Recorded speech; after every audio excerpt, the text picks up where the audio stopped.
নমস্কার, রিমস রাসোইয়ে আপনাদের সবাইকে স্বাগত জানাই। আজকের রেসিপি চিলি সয়া। তার জন্য 1.5 কাপ সয়াবিনকে সেদ্ধ করে ছেঁকে নিয়েছি। এরপর সেটা ঠান্ডা হলে অতিরিক্ত জলটা এইভাবে হাত দিয়ে চেপে বের করে দেব। এরপর একটা পাত্রে একটা ডিম নিয়ে তাতে 1/2 চা চামচ গোলমরিচের গুঁড়ো, 1/2 চা চামচ কাশ্মীরি লঙ্কার গুঁড়ো, 1/2 চা চামচ নুন আর 1/2 চা চামচ আদা রসুনের পেস্ট দিয়ে ভালোভাবে মিশিয়ে নিয়েছি।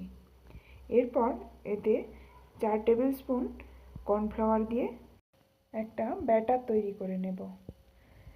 এবার ওই ব্যাটারের মধ্যে 1/2 চা চামচ সয়া সস দিয়ে দিয়েছি। এরপর সয়াবিনগুলো ব্যাটারের মধ্যে দিয়ে ভালোভাবে মিশিয়ে নেব। সয়াবিনগুলো ব্যাটারে ভালোভাবে মেশানো হয়ে গেলে কড়াইতে তেল গরম করে হাই ফ্লেমে একটা একটা করে সয়াবিন দিয়ে 2-3 মিনিট ধরে ভেজে তুলে নেব। যেহেতু সয়াবিনগুলো আগে থেকে সেদ্ধ করা আছে, তাই হাই ফ্লেমে ভাজলে কোনো অসুবিধা নেই। আর সয়াবিনগুলো তেলে দেওয়ার সময় একটা একটা করে দিতে হবে, না হলে দলা পাকিয়ে যেতে পারে। এবার একটা বাটিতে 1 টেবিল চামচ সয়া সস, 2 টেবিল চামচ রেড চিলি সস, 3 টেবিল চামচ টমেটো সস আর 1 টেবিল চামচ ভিনিগার দিয়ে ভালোভাবে মিশিয়ে নিয়ে রেখে দেব। রেড চিলি সসের জায়গায় আপনারা গ্রিন চিলি সসও ব্যবহার করতে পারেন। এবার অন্য আর একটা বাটিতে 2 চা চামচ কর্নফ্লাওয়ার নিয়ে 1/4 কাপ জল দিয়ে গুলিয়ে রেখে দেব। এরপর কড়াইতে 2 টেবিল চামচ তেল গরম করে তাতে 1 চা চামচ রসুন কুচি আর 1 চা চামচ আদা কুচি দিয়ে 2 মিনিট ভেজে নেব।